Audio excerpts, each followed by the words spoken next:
Today we're going to do a quick circle review and then review how to work with inequalities. Go ahead right now, complete your do now, and then we'll review the answers. Alright, so number one was what you started yesterday in class. We have composite shapes. Composite shapes, again, are more than two shapes. So here, the first thing we want to do when calculating area or perimeter of composite shapes is determine what shapes do we have. Here I see a square and I see a circle. I want to try to find the area of just the shaded part, just the corner pieces. So first thing I need to do is find the area of the square.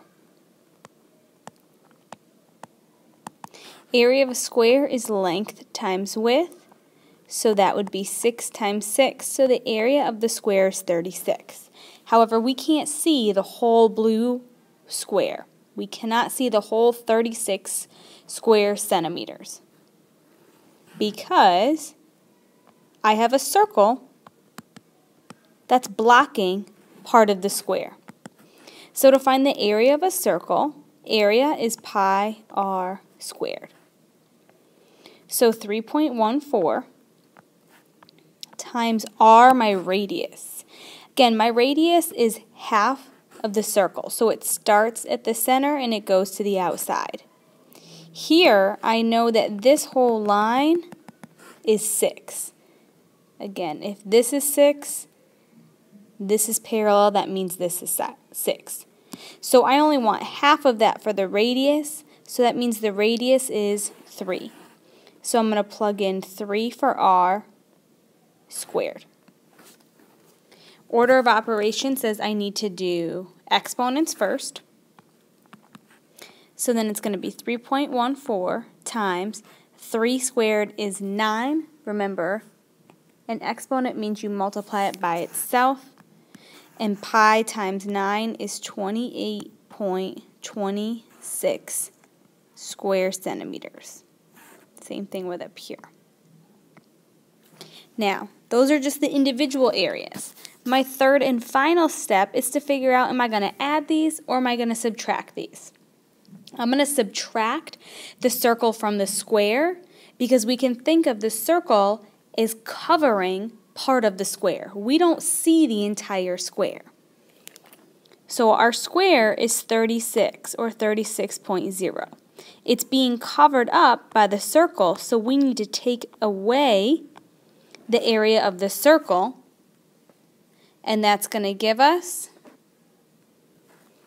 9.74 square centimeters is the leftover or the shaded corners. Be sure you check and correct, fix any mistakes now. Number 2 is a review of simplifying expressions with a distributive property. So I'm going to distribute this 5 to the 2x and to the positive 1. So 5 times 2x is 10x. 5 times 1 is positive 5. Distribute the negative 1/2. Negative 1/2 times 6 is negative 3x. Negative 1/2 times negative 4. A negative times a negative is a positive, and half of 4 is 2. I'm going to combine my like terms. So I have a 10x and a negative 3x. Different signs I subtract, so I get 7x. And I have a positive 5 and a positive 2, so I get a positive 7. So your simplified expression is 7x plus 7. Remember, since I'm simplifying and its expression, I'm not looking for an answer for x. There's no equal sign. Before we move on to today's review, I want to review one type of circle problem from last week. So the circumference of a circle is 113.04 inches. What is its diameter? I want you to take a minute, solve this on your own, and then we'll review. So I have two key words in this problem. One is circumference. So if I see the circumference, I'm going to go ahead and write my formula. C equals 2 pi r. If you wrote pi r squared, that's the formula for area. This problem is talking about circumference. Next, I see the word diameter. It's asking what is the diameter. I don't know the diameter. So in this problem, the number I'm given is the circumference. It says the circumference of a circle is 113.04. So that means instead of writing C over, I'm going to write 113.04. It's no longer a value I'm given, or it's no longer a variable, I'm given the value. So this circumference equals 2 times pi 3.14 times r. I don't know what r is. They never give us the radius, so I'm going to leave it as the variable. Next, I can multiply these two right here. So 113.04 equals 6.28 r. One-step equation to get r by itself, I need to divide both sides by 6.28, and I get 18 equals r, or my radius. Always going back to the question though, the question said what is the diameter? So hopefully you saw this and know that if I know the radius, to get the diameter I need to multiply by 2. So my diameter is going to be 36 inches. So based on the Learn Check that we took on circles last week, you have shown that you are masters and you understand circles, area and circumference. So we're going to review inequalities from earlier this year to refresh our minds so we don't forget. So the key point we always want to remember with inequalities is that when you multiply or divide by a negative, you must flip the symbol. So let's go ahead and solve this first one together. Again, some of you like to draw the line down the center, which is completely fine. I'm going to get rid of my constant first, which is my 39. So I'm going to subtract 39 from both sides, since it's a positive 39. I'm left with negative 9x is less than or equal to negative 27. I have more negatives, so therefore my 27 is negative. I'm going to divide both sides by negative 9, and I get x is greater than or equal to positive 3. Again, I divided by a negative, so I had to flip my symbol.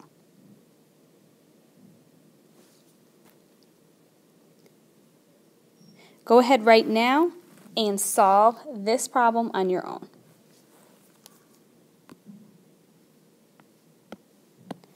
All right, so the first thing I'm going to do is get rid of my constant, which is the positive 8.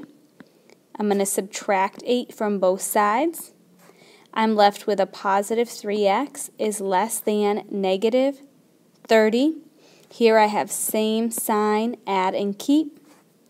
Divide both sides by 3.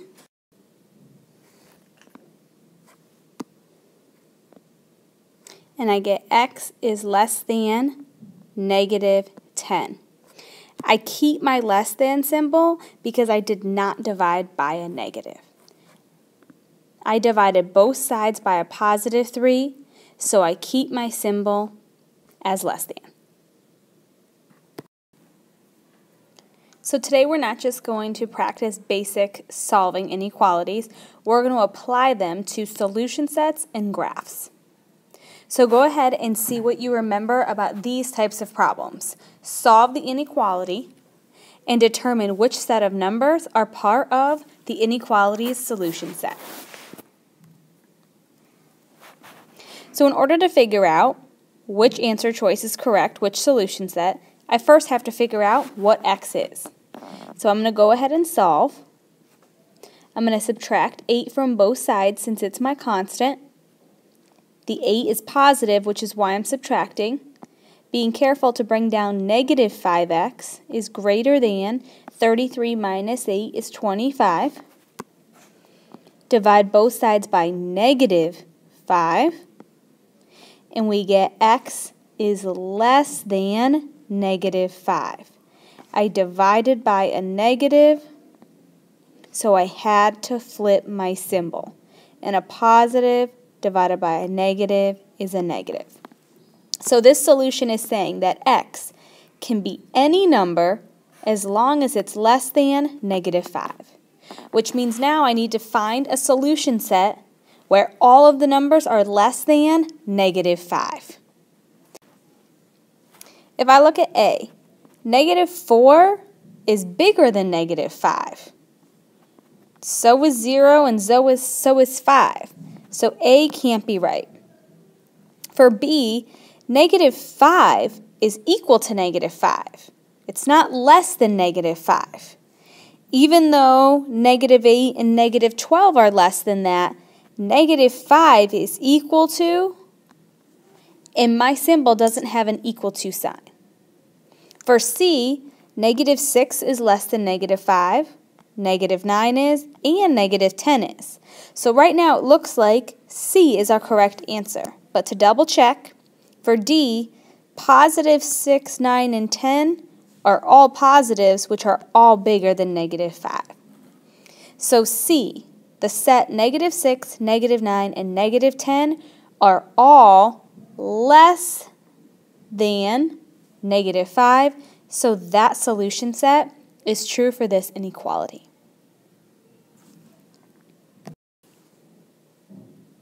Now go ahead and try this one, given that we just reviewed how to solve the last one. So first things first, we got to solve for x. I have a negative 12, so I'm going to add 12 to both sides. My 12s cancel out. I'm left with 4x is greater than or equal to negative 8 plus 12.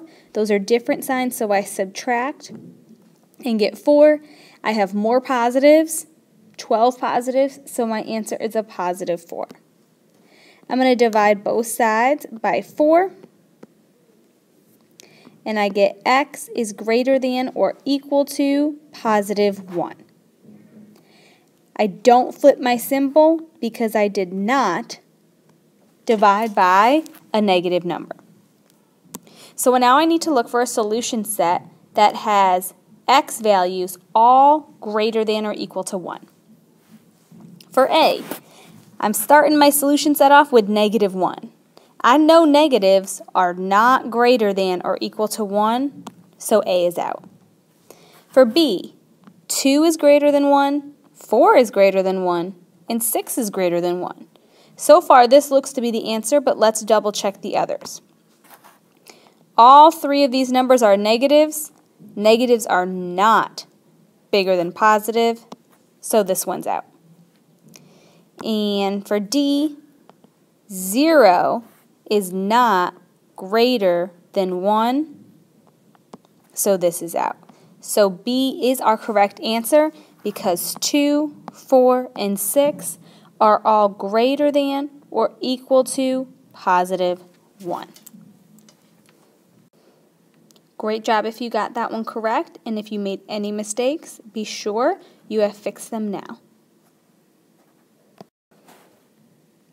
Alright, instead of solution sets now as answer choices, we have graphs.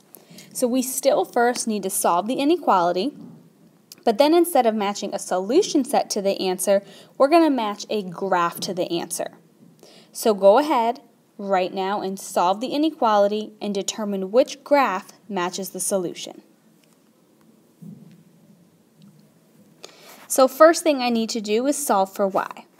I'm going to add 12 to both sides since that's my constant and it's a negative.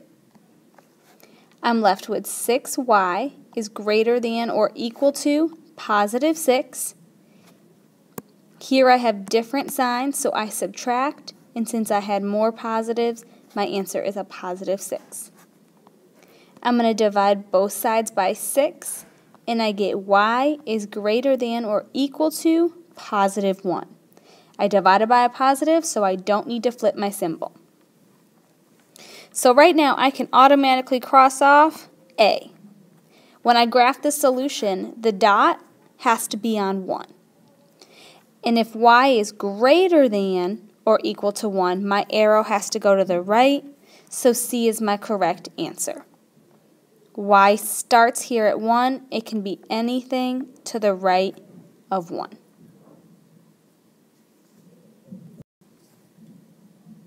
Go ahead now and solve this one, very similar to the last one. So first I need to solve and get x by itself. I'm going to get rid of this 2 first since it's the constant. It's a positive 2, so I'm going to subtract 2 from both sides. 2's cancel out. I'm left with negative 3x is less than or equal to, same sign, add, and keep to get negative 12. I'm going to divide both sides by negative 3. And I get x is greater than or equal to positive 4. I divided by a negative, so I had to flip my symbol. And a negative divided by a negative is a positive. So now x can be any number as long as it's greater than or equal to negative 4. So first of all, I can eliminate 2 choices, because if my symbol is greater than or equal to, that means my circle is colored in. So automatically I can cross off C and A. Again, if x could be equal to the number, it has to be colored in. Now since the x is greater than or equal to positive 4, greater than means my arrow goes to the right, which means my answer is going to be B. The circle is colored in and starts at 4, and the arrow goes to the right, which means x is greater than that positive 4.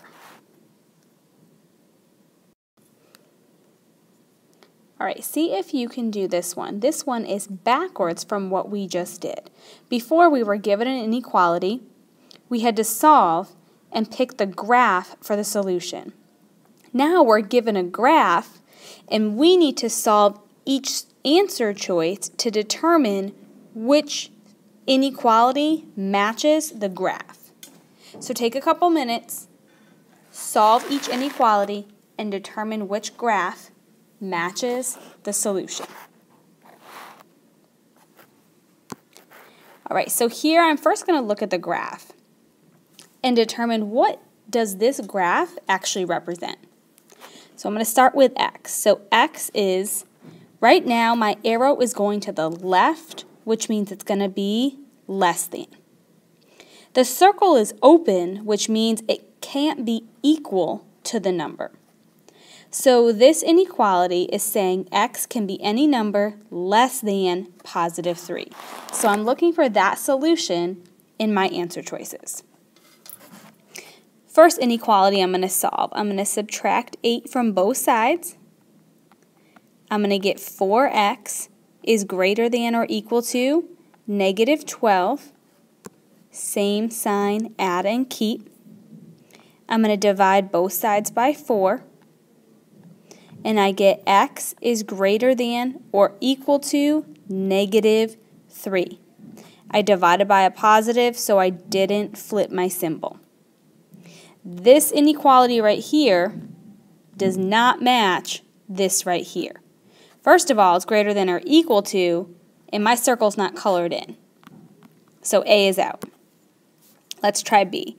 B is just a one-step inequality. I'm going to subtract 7 from both sides, and I get x is less than negative 3. Here I have less than, but my circle is on positive 3, not negative 3, so B is out. So we're going to hope that C is correct. I'm going to add 2 to both sides, get rid of my constant. I'm left with negative 8x is greater than negative 24. These are different signs, so I subtracted, and I had more negative, so it's a negative 24. divide both sides by -8. I get x is less than. I have to flip my symbol because I divided by a negative. A negative divided by a negative is a positive. So x is less than 3 is what this graph says. So answer choice C matches that graph. That graph is the solution to letter choice C. The last thing we're going to do is review how an inequality can be used to represent a real-life situation. So the first word problem says, Benito earns $250 per week giving surfing lessons, plus $75 for each surfboard he sells. If Benito wants to earn at least $500 this week, which inequality could be solved to find X, the number of surfboards he needs to sell? I'm going to give you a minute and see if you can figure out which one it is. Alright, so the biggest key word in this problem is at least. The word at least means greater than or equal to. If Benito wants to earn at least $500, that means he wants $500 or more. So automatically when I'm looking at my answer choices, I can cross off A and I can cross off C because those symbols say less than. The last thing I need to determine is where my X goes. Again, look at what X represents. X is the number of surfboards that Benito needs to sell. So now let's go back and look at which number has to do with the number of surfboards. The $250 he charges per week, or $75 for each surfboard. So it's the 75. So B is our correct answer. He charges $250 plus $75 for every single surfboard, X, and all of this has to be greater than or equal to $500.